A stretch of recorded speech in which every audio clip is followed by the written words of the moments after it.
So we're out here at a home and we are replacing the soffit. There's been really poor ventilation issues in this home because it had poor lancing. It was painted over multiple times so it closes up those holes. Some of the problems this house has seen with poor ventilation: ice damming. Now that's a major part here in the Midwest. When the attic is too hot because you get poor ventilation and you get all the cold snow on top, it'll actually melt it, the water will run down and then form icicles. That can ruin the eave edges, it ruins the fascia, it can ruin the OSB and actually start to crawl up those shingles and ruin the shingle life as well. So we're putting in TruVent Hidden Vent Soffit on here. We have the white hidden vent that's going on here. It's looking really good, and then also it's going to function a lot better for the attic. So to give you an idea of how these two soffits compare, we used a can of compressed fog and sprayed it into the soffit.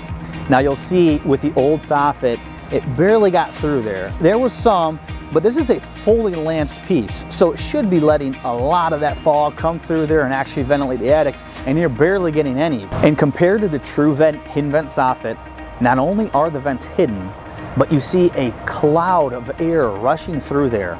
That cloud of air represents a significant increase in the ventilation for your home. And unlike the previous installation where they put a few vented pieces throughout, you can actually put TruVent Hidden Vent throughout the entire eave to hide all the vents and give it the maximum amount of ventilation that you need.